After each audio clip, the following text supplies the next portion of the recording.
All right, guys, welcome back to the Pocket Mads channel. It's Maddie here, and welcome back to Meta Monday, the weekly series where we analyze the Pokemon Pocket metagame and keep you guys up to date on everything going on in the competitive world of Pokemon Pocket. This past weekend was PMPT number 30, the second tournament of this new B3 Pulsing Aura season. A very exciting weekend, I would say, because not only was it Mother's Day, so shout out to everybody who I guess is a mother or celebrated Mother's Day, but it was exciting because it's the second week, and I think that, the first weekends when new sets come out, it's always like, all right, let's see if anything kind of new pops up, anything interesting, but the second week is where a lot of people really start to take things seriously when it comes to the results. And I will say the results this weekend were very interesting, so what we're going to do today is break down the results of the tournament, take a look at all of the different deck lists, and then at the end of the video, we go through the metagame data analysis where we break down the win rates, the conversion rates, the matchups, all of that stuff that I find interesting, and hopefully you guys find interesting as well. Before we get into it though, again, big shout out to everybody that participated this past weekend and everybody that helps and runs the PMPT tournament series. It's a really big thing. Like it's a lot of effort, from everything that happens in the Discord and all of the Discord moderators to all of the different judges on Limitless that, help out the players throughout the tournaments, then everybody that, works on the broadcast throughout the weekend on the caster team. Like it's a massive team effort. So I just want to give a big thanks to all of those people that were involved, and also big thanks to everybody that comes out and participates to make this, such a really cool event. That being said, we do have our 31st PMPT tournament this upcoming weekend. That's right, we're still going. It's PMPT number 31, Astounding Aura, $100 in the prize pool. Yet again, it's going to be Saturday, May 16th at noontime. We always do the tournaments at noontime on Saturdays. So go ahead, link to register down in the description below, and it is now open for registration. That being said, guys, let's hop into the standings. 2 minutes into this. Jeez, we got to get the intros a bit shorter. Anyway, here are the standings of this past weekend's tournament. And yes, that's right. Mega Sceptile EX ends up winning yet again, which is something we talked about. We talked about this, I think, on the tier list earlier last week. Basically, I was like, you know what? Sceptile did just get first place at the first tournament of this new season. And then I was like, you know what? I don't feel super confident in it yet to kind of put it up there in the S tier. But that's what we didn't do. And that's what we talked about, was that, if Sceptile were to go ahead and win for the second week in a row, then, we can all take it much more seriously. And it did. Sceptile ended up winning. Shout out to CassioRen_Poke from Japan. And shout out to any player from Japan that plays in our tournament series, because the time zone differences make that probably really difficult. So shout out to him. Sceptile, this time with Ogerpon. So it is a little bit of a different list. He went 12-1-1. Gets first place. So Sceptile comes into the metagame as a grass-type deck, a new Mega Pokemon, comes into the metagame and wins back-to-back 500-player tournaments. Absolutely incredible stuff.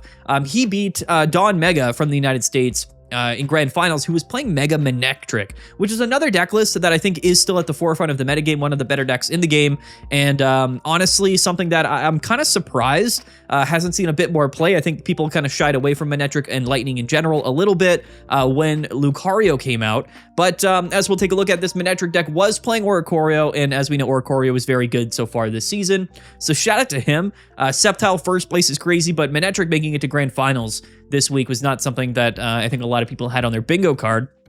And then in third place, we have Satya from the United States. Sorry if I'm pronouncing the name wrong. Playing Mega Lucario. This is going to be the fighting version, the Hitmontop Fighting Toolbox version in third place. Then fourth place, another Mega Lucario TPP from the United States, playing Sleep, Bad Dreams Mega Lucario. So Mega Lucario definitely having a pretty dominant performance here in the standings.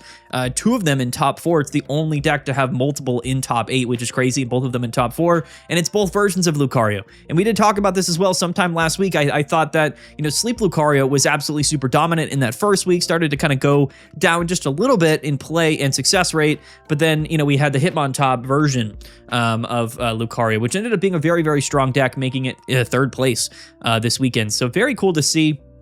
Fifth place is Frog EX Babar from France, 10-1-1, so had a really good run, and that's Hydreigon. So Hydreigon is finding its way here into, top 8 and top 16s, as we kind of always assume it will. Now, one thing that is absent from the standings is going to be Zoroark, so I kind of expected to kind of come in today and really give, my impressions on Zoroark if it had done well this weekend, because I do think it would have been, it would have been a deck that I think would have been nice to see it do well this weekend. And if we go down here, I don't know if we had many Zoroarks. We had had one here in 35th place, Yuta. Master Benji from Great Britain. No. Yeah, Yuta, sorry. He was 35th place, and then we had a couple more down here, like Veldon in 43rd place. So there was some Zoroark that saw play. We'll take a look at the metagame, data later and see which decks saw more play than other decks. But yeah, no Zoroark anywhere here in top 16 or top 32. Oh, no, we did. Right here, Robs. Sorry. I'm sorry, Robs.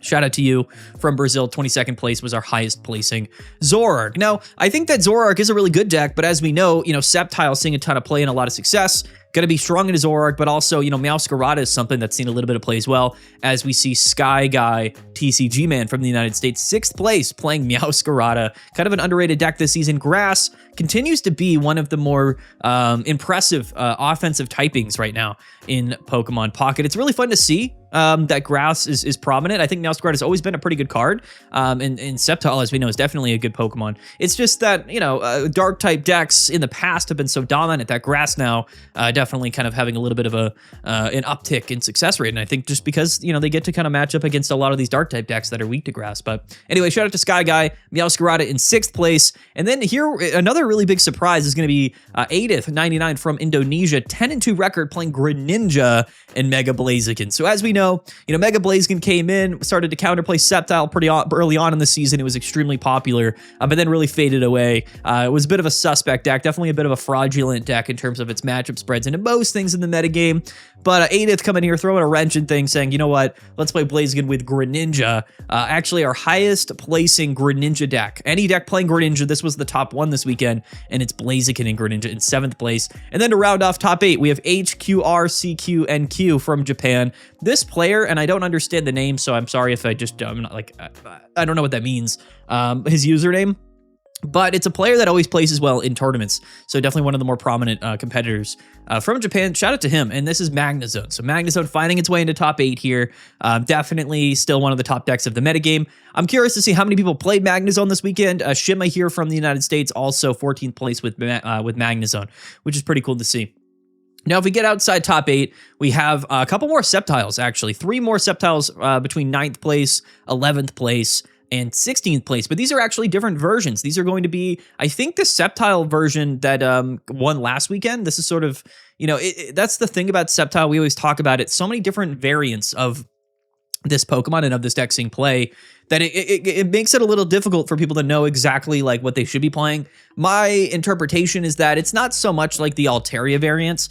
Like all of the Sceptile decks are so similar that they're going to be like 95% the same deck. But yeah, so anyway, draw 9th place, Victor A7 from Brazil here in 11th place, and as well as PP Toppin, I don't know, from Spain in 16th place. So Sceptile kind of all over the place. Honestly, probably one of the more, if not the most successful Pokemon here. Definitely this weekend getting first place, but, varying different top 16 placements as well. Froggy X Atomics from France playing Altaria Greninja. This was the deck that we were terrified of because of Lucky Egg, and he was playing the 2 Lucky Eggs, so a very terrifying deck there in 10th place, but that's actually the highest placing Altaria. So we did kind of put Altaria Gourgeist really high up on the tier list this past weekend because its average win rate is so high, but the highest placing Altaria this weekend is going to be Froggy X Atomics here in 10th place, but we do see some more Altaria further down. So it's No Nay Never from Switzerland, 13th place, playing Altaria Gourgeist, and then down here, Dr. Indigo from Japan, 17th place, also playing Altaria. Shout out to all these Japanese players coming out and competing. Super cool to see. I absolutely love it. But one of the bigger stories throughout this weekend in the run was going to be Pock 55 or Pock 55 from Germany playing Flygon. So this Flygon Indeedee deck, it does play Goomy. We'll take a look at the list. Kind of had a great run. Made it all the way to 12th place, which is really cool to see. So Flygon getting a little bit of representation, really cool. Shima down here, 14th place, also playing Magnezone. Another Hydreigon. This is going to be YFRHF, another Japanese player that always continues to place well. Another Hydreigon participant. And then here, Kaizo from Germany, 19th place. So there was a fire type Blaziken deck that kind of sneaked in pretty high up in the standings at 19th place. That's going to be Blaziken with Cast Form. And then, as I said, Rob's here, the highest placing Zoroark of the tournament. And the only other Manectric that I see here in the standings, all the way at 29th place, is going to be Golfer MT. So, Zoroark did kind of, or not Zoroark, sorry, Manectric kind of finding its way a couple of times here in the standings, which is interesting. A ton of diversity, though. And if we go all the way down here in 37th and 38th place, we start to see a couple of Suicunes. So it's kind of all but a foregone conclusion that Suicune really has been sort of pushed out of the metagame, which is absolutely incredible to even think that that's the case, but it's true. 46th place, we see a Vivillon Igglybuff deck, which is crazy. Dark Greninja all the way down here at 45th place. I don't know how many people play Dark Greninja this weekend. There's another one here, actually. This is going to be Mega Oisora EX from Indonesia, 28th place. So Dark Greninja here making it top 32. That's the final standings, guys. Very spread out. Lots of different deck lists. I didn't count them up, but so many different archetypes like in the standings here. There really are just so many different decks that you can play to win tournaments and compete in Pokemon Pocket right now, which is super cool. We love that. We love whenever there's a ton of different decks that are all meta viable. And right now, like we might be, and I think the tier list sort of reflected that. I forget how many different, like on Tuesday when we built our tier list, which was all really a tier list of that snapshot in time. And I think that if we were to do one tomorrow, it would be different. But I think on that tier list, we had like 16 decks all in like A tier or above or something. It was crazy. And I really kind of feel that way. I do. Although we ranked Flygon pretty low, which is crazy. But as you see, you know, it got 12th place. So it is possible. We didn't even have Greninja and Blaziken on the tier list. And I think Meowscarada was also somewhat high on that tier list too. Yeah, it's crazy. Absolutely insane. We got to get into the deck lists, though. We're like 11 minutes in. I know this is what people just wait for. I've been blabbering. But anyway, let's take a look at the first place deck here of the tournament. This is going to be Casio Renpoke from Japan. First place, Mega Sceptile. This is going to be a pretty cool deck, and this really is sort of like a flex deck. It's a little bit of everything here, which is, I think, one of the cool things about Mega Sceptile is there are a lot of different cards that you can play in it that all do make quite a bit of sense. Of course, we got Trico, we've got Mega Sceptile, that's a 2/2 line, one Grovyle in there with one rare candy. So actually just electing to fully, you know, comply with like Chingling item lock and kind of not relying fully on like double rare candy and Sceptile, which is always a pretty decent idea. We see this like all of the time, like Hydreigon used to do this more often. Whenever Chingling's somewhat common in the metagame, kind of splitting the difference, running one middle evolution, one rare candy, always ends up being a pretty good call. Grovyle itself actually has a pretty decent attack, so it's not completely useless. Yeah. Also playing double Pheromosa, so no Kartana in his list. I think that the tournament winning list last weekend was playing like one Pheromosa, one Kartana.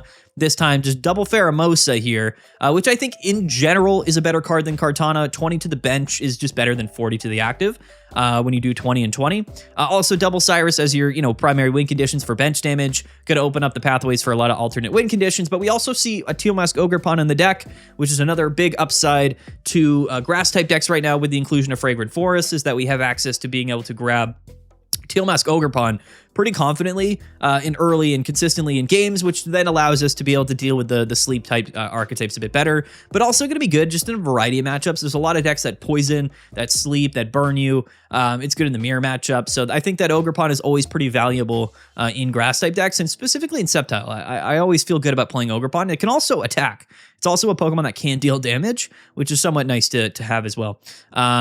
Double research in here, one Copycat, one May. So the one May is interesting. I always tell people that I think May is kind of an underrated card, especially when you are playing middle evolutions. Just sort of the math and the way that it works out. We are playing 5 different Pokemon in our deck list, so there's going to be times where you want the Grovyle, but you have Sceptile, or you want a second Pheromosa and you have Ogerpon, or vice versa. So having May in the deck list does really allow you to be a little bit more customizable with the Pokemon that you want on that particular turn. So I like double research and one Copycat and one May. I do like that from a consistency standpoint. One X speed in the deck is interesting, but also it's nice if you lead Ogerpon or Trico and you want to go into Pheromosa. So, X speed making kind of a bit of a comeback. A lot of decks in the metagame now, have lower tree cost, a lot of the Pokemon, and lead off, Pokemon are really important, of course, always. The early game super important for Pokemon Pocket, so I think X speed fighting its way into a lot of decks this season, which is crazy. And then he's actually playing one Rocky Helmet and one Leaf Cape, so kind of one of both. Another big advantage of, these grass type decks is that you get access to Leaf Cape, which is a really good tool card. Plus 30 HP is a big deal. for really any scenario. It's going to bring Sceptile to 240, Pheromosa to 100, T-Mask Ogrepon brings it up to 160, and those are a lot bigger numbers than, you might first, think about it at first glance. Like, that extra HP can be really relevant, even if we're not playing any healing cards. And then Rocky Helmet, of course, for the games where we need to deal extra damage.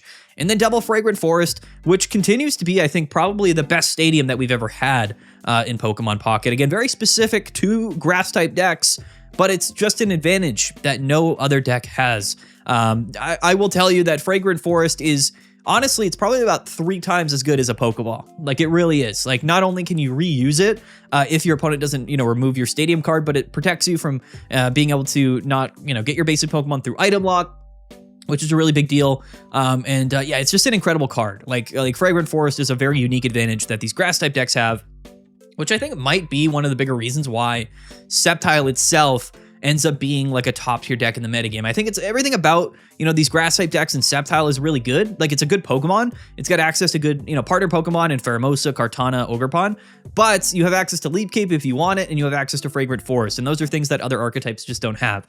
So, interesting. Also, being a grass type right now is a really advantageous typing, for offensively to be able to hit certain Pokemon for weakness. So, shout out to Sceptile. It might single-handedly push down, all of these dark type decks from a lot more, like from seeing more play than they would, normally, right? Because in the last few seasons, like, dark type decks were everywhere. And now it really feels like grass is at the forefront of the metagame, which is crazy.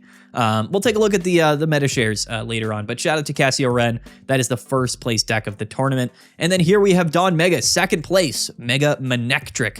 Let's take a look here. This is going to be a pretty standard Mega Manectric deck. I am seeing Elemental Switch, which I have always been a very big, advocate for Elemental Switch.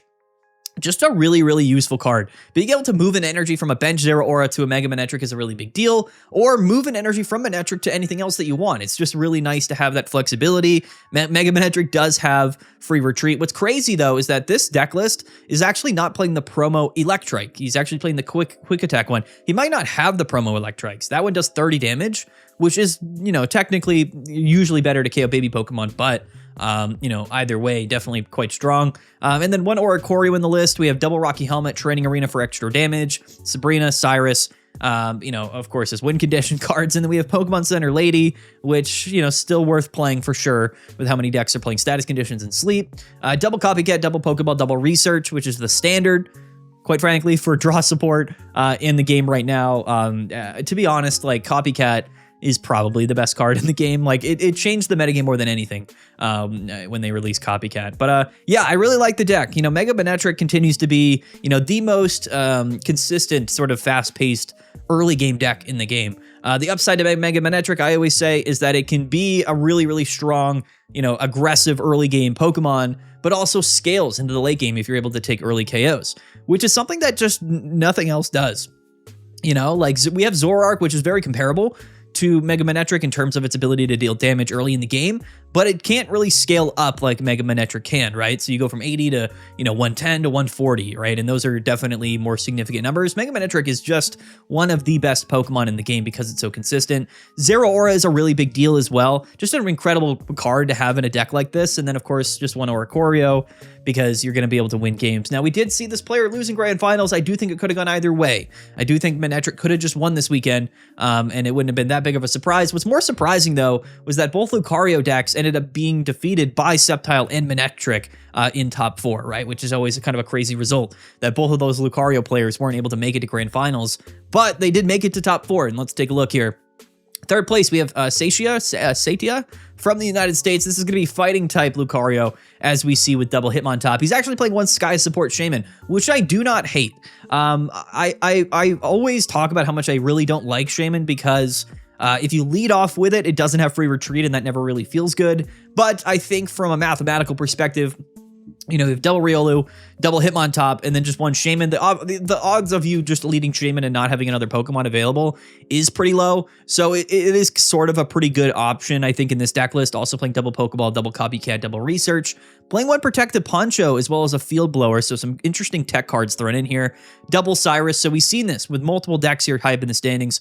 double Pheromosa, double Cyrus into that Sceptile deck, right? Double Hitmontop, double Cyrus in this Lucario deck. I do kind of feel like that's where the meta is still. These leadoff Pokemon that can spread damage, target things on the bench, and then you have Cyrus opens up as a win condition late in the game, still continues to be the best strategy in Pokemon Pocket. If you can deal consistent, good early bench damage and have Cyrus in your deck, you're more likely to win games. That's just the reality of Pokemon Pocket. So things like Hitmontop and Pheromosa, definitely very uniquely strong cards in the metagame. No surprise that some of the best decks in the game right now are just strong Mega Pokemon like Lucario and Sceptile with access to those types of Pokemon like Hitmontop and Pheromosa.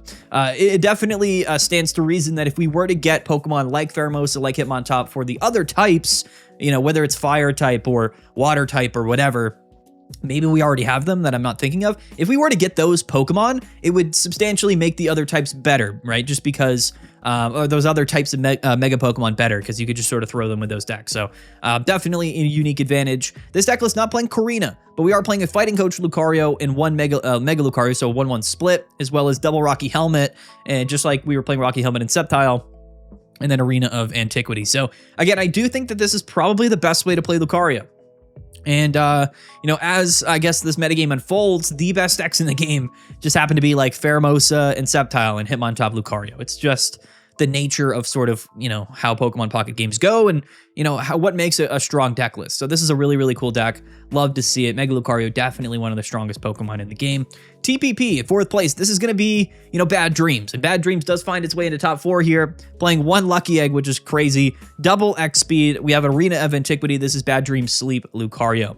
I don't know if this is any different or much different than, the Sleep Lucario decks that were winning tournaments like in the first week or whatnot. I haven't really kept up with, Bad Dreams Lucario as much, just because it kind of declined in play. But I will say that this is still a really, really strong deck list. Now I'm curious. So this player, they matched up into Ogerpon Sceptile. So that might have been a pretty significant reason why they weren't able to win.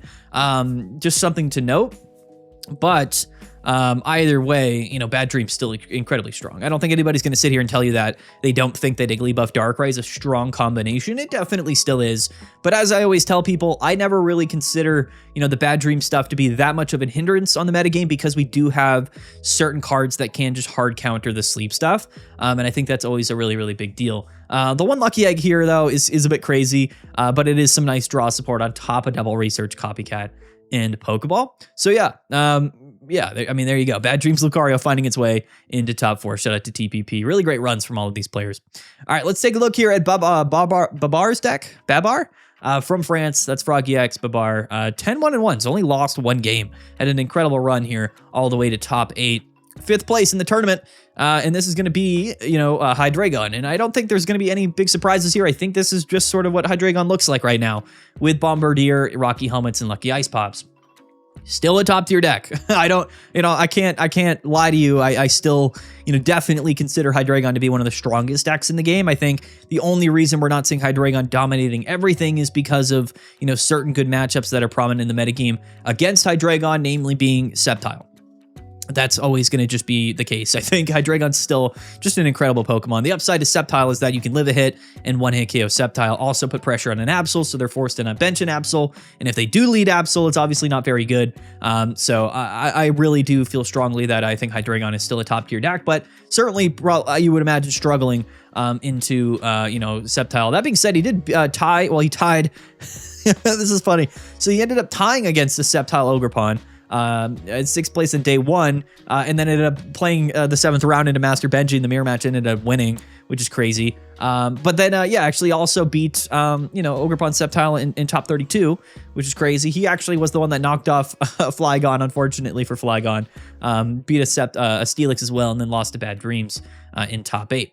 But yeah, we'll take a look at the win rates and whatnot, but I still think Hydreigon is a strong deck. It's just, it probably doesn't match up very well into several different things. Let's take a look at Sky Guy's deck. This is going to be 6th place, the number 1 Meowscarada deck of the tournament. Shout out to him. Again, I love Meowscarada. It's always funny because there is a very clear and apparent top tier grass type deck that entered into the metagame, but yet again, like the benefits that we have for the grass archetype do work for Meowscarada, and it's certainly not a bad card.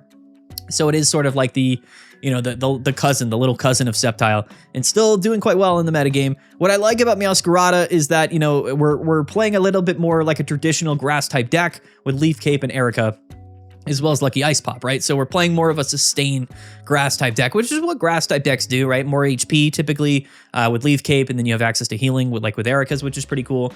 I just think Meowscarada is a really fun deck, and it's a very unique deck in the metagame. So whenever it's prominent or whenever it's somewhat relevant, that's always, I think, a really cool thing. I'm a big fan of Meowscarada. I like the deck list as well. 190 HP on Meowscarada. Technically, you got to go through double Meowscaradas, which is a big deal, but you can also Leaf Cape the non-EX Meowscarada, which, isn't going to be that great into some things, but into other things, it's going to be really good. It can deal with Oricorio, even though it doesn't want it KO, which is funny. You can deal with Oricorio pretty easily with this Meowscarada, but that's 170 HP on this Pokemon. Plus the healing, it does a lot of damage, does 130 damage to an EX card, right? So that's something that the Meowscarada EX can't do. Also Ogerpon, so you're immune to status conditions, which is really, really nice. Low energy attack costs across the board here. Meowscarada continues to be a prominent deck, honestly. I think it probably deserves to see a little bit more play. Maybe it didn't do well overall. We'll take a look at it later in the metagame data, but yeah, really, really cool to see. 7th place here. Let's take a look at 8th 99. This is going to be Blaziken and Greninja, which is, always crazy. Just a 1/1 Greninja copy is also just ridiculous. And then playing 1 Cast Form, 1 Heatmore. And I do sort of wonder, excuse me, I wonder a little bit, like whether or not, it is objectively just more optimal to throw 1 Greninja in your deck list, like a 1/1 line. Like if you're already playing rare candies, right? Like I know it's a concept that people probably don't love, like the idea of, but you might just consider that, like moving forward. I know there's only 20 card decks in Pokemon Pocket, but let's just say there was 25 card decks. I wonder, how many people would just sort of slot in the 1/1 Greninja, because that's pretty funny. 1 Combuskin in here, so again, so you could theoretically, still get the Greninja out and get double Blaziken if you really needed to. But yeah, 1 Heatmore, 1 Cast Form as our lead-offs here. No retreat costs, so like if you lead Torchic or if you lead Froakie, that's probably not super great. However, it's not a big deal because we're playing Fire Energies and we do have a Flame Patch in the deck, right, which does conserve the Fire Energies if you did have to retreat. Double Research, double Copycat, double Pokeball, 1 Hiking Trail in the deck list, as well as 1 Cyrus. So, it's a fun deck. Definitely an interesting deck. Should still do well into Sceptile, right? You would imagine. Let's take a look at these matchups here. He actually lost to Cassio-Ren. So there's a timeline. There's a timeline where this Blaziken player doesn't lose to Cassio-Ren Poke in top 8 and ends up maybe going really far into the tournament, and the results of the tournament look entirely different, and that's what the brackets are kind of all about. Like, this one matchup, which seemingly was probably an underrated win, like, something that just probably maybe wasn't even that likely for Cassio-Ren to do. He ended up getting the win here in top 8 and ended up winning the tournament, right? So out of all of the matchups, this might have been the sketchiest one that he hit throughout the tournament, which is really funny.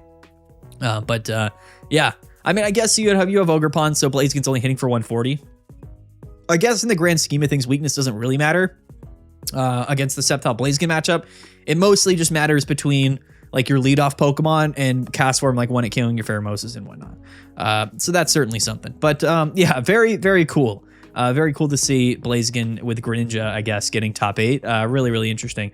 Lastly, though, let's take a look at HQ, RCQ, and Q's deck from Japan, top 8. I know there's a bunch of other decks down here, but we'll cover them in a later video this week, likely on Wednesday. Let's take a look at his Magnezone deck list. Magnezone's still, it's never going to be, I don't think, like the most popular deck in the game, but I think a lot of people still respect Magnezone. I did put it in S tier because, I know it, I think it got finals actually last weekend. Maybe why I maybe put it in S tier. I don't know if Magnezone or Oricorio deserves to be S tier. Like maybe Manectric is sort of the better option. But I still think that, these lightning type Oricorio decks have a very prominent place into the metagame. Unfortunately, though, and let's see who he lost to. He lost to Manectric. Okay. But beat double Gorgeist, which is actually very impressive. I'm not going to lie. Lost to Hitmontop Lucario and then lost to Flygon, which also is quite interesting. Makes sense, actually. But yeah, insane. That like the 2 lightning decks ended up hitting each other that were in top 8, right? Like Manectric here. And again, it's another question where it's like if this Manectric player ended up, not beating or losing, right, to the Magnezone, would Magnezone have a better chance against, Sceptile in the finals? We could have had a repeat Magnezone Sceptile Grand Finals, little things like that. They could just go either way. You never really know. But yeah, unfortunate that the 2 lightning decks had to hit each other in top 8, but a really cool deck. Always one of my favorites. Magnezone's still still relevant, still a top tier deck in the still a top tier archetype in the metagame. Yeah, one that I think I have a lot of respect for. Shout out to Lissia. Lissia is still one of the better cards in the game. Yeah, a lot of other decks that, we can take a look at. I know that Froggy X Atomics here playing this Altaria Greninja deck, right? This is going to be the Chingling Lucky Egg deck, one that I was very terrified of. Kind of glad, to be fair. No disrespect to Atomics, but I'm kind of glad that it didn't win this weekend because it's a pretty toxic combination, but a very strong one nonetheless. And let's just highlight Paul's or Poc's Flygon here with double Goomy. In the deck list, one Indeedee double Goomy Flygon with no other healing, which is just crazy that's what's going on here. But you know what? It ended up kind of working for him. Flygon, definitely not a bad Pokemon. Probably the best, dragon type Pokemon that we've had in a very long time. I think that Sand Slammer is just a strong effect. It's every Pokemon checkup.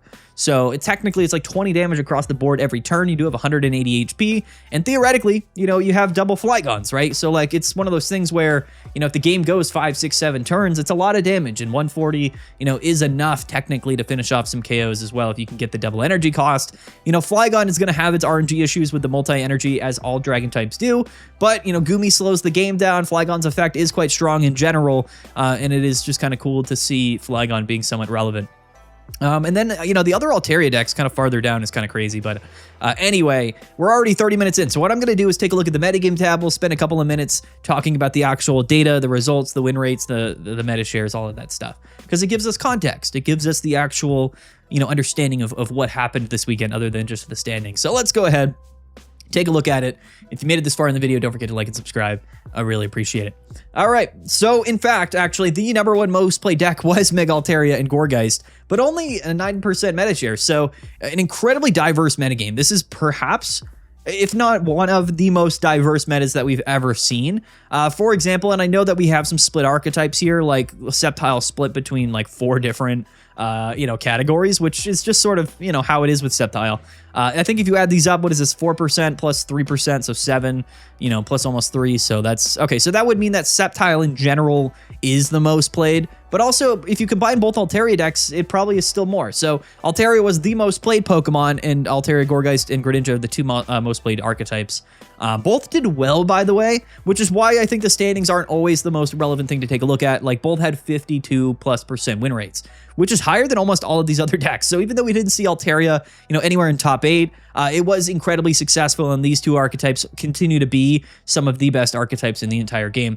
Zoroark was actually the 3rd most played deck at only 6.5% meta share. That's how spread out things were, and had a 43% win rate. So definitely struggling into a variety of different things in the metagame. Really, really bad into Magnezone, so that's a clear downside to this deck list. And then you're going to struggle into basically all of these Sceptile decks where he went, yeah. So you just kind of auto lose into Sceptile. So I really like Zoroark, but it really just sort of feels like these dark type decks, particularly the ones being Zoroark that can't deal with Magnezone, even though really good into most other things in the metagame, like Altaria, Gourgeist, good into Hydreigon as well, good into Lucario. It's a really good deck list. It's just not very well positioned into a lot of the other top decks of the metagame. And Magnezone was basically tied closely here for the 4th most played deck. And had a pretty decent win rate, 93-88, so a little over 50%. Nothing incredible, but definitely still a solid deck in the metagame.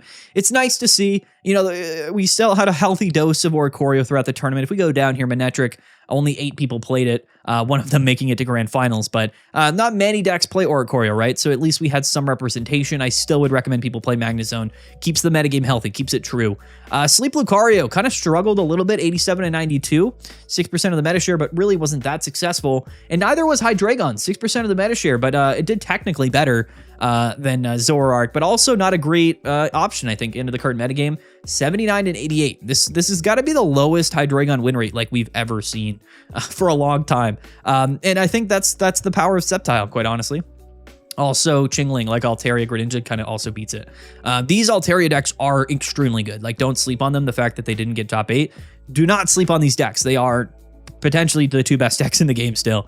Fighting Lucario, though, very respectable. Only 5.5% of the meta share. 83-75, though, so definitely held its own into the meta. The number 1 most played Sceptile deck, just the sort of plain Sceptile EX, actually only went 53 and 60. So this version of Sceptile, the most popular, kind of struggled a little bit, but the other Sceptile decks doing really good. So Sceptile Ogerpon, 59.43. That's 56%, guys. That is the highest out of any of these decks.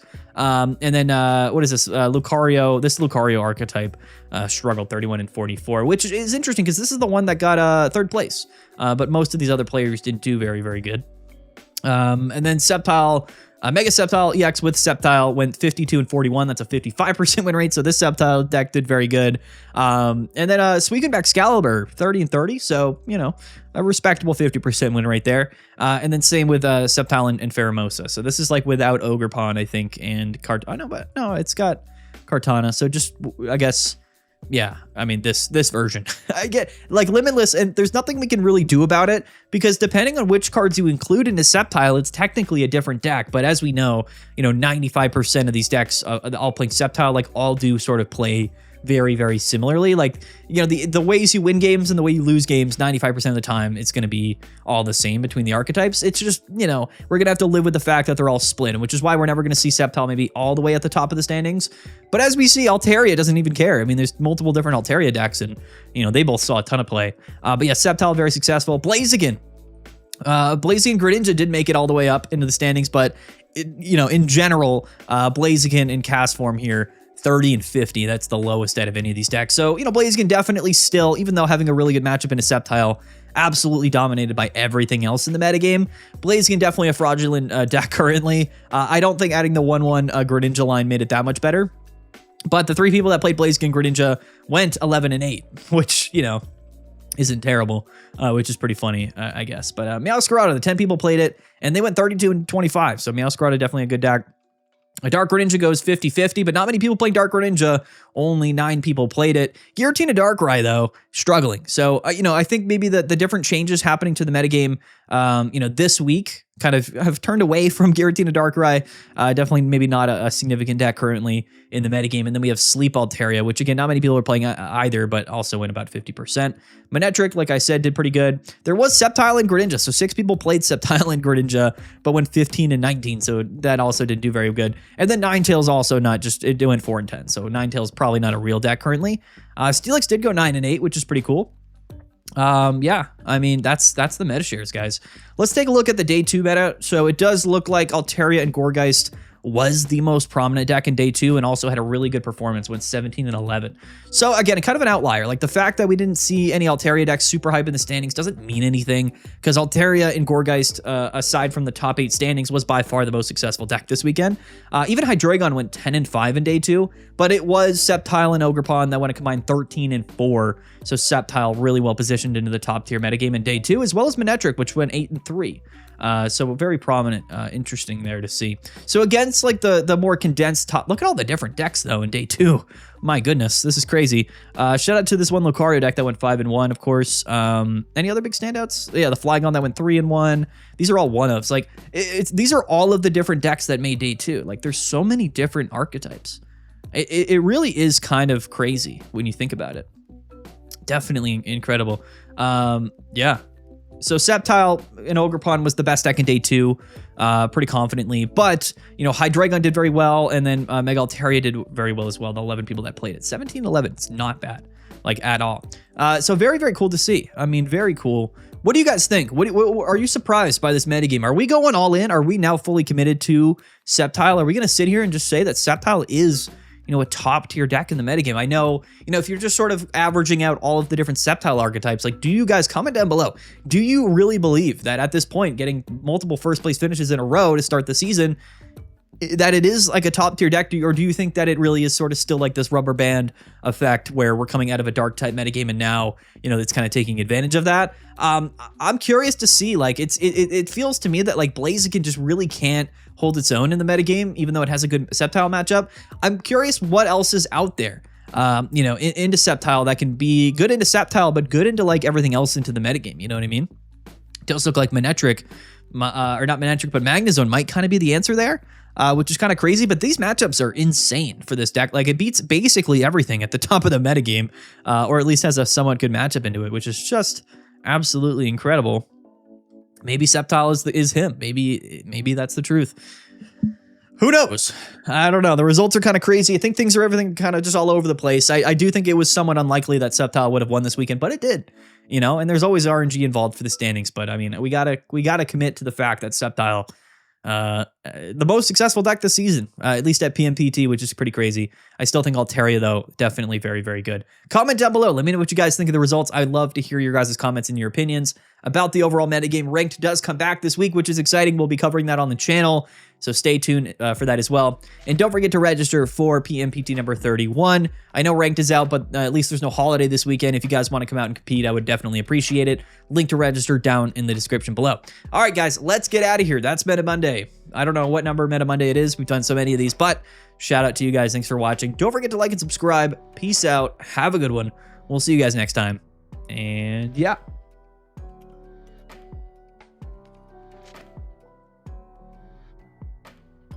Bye.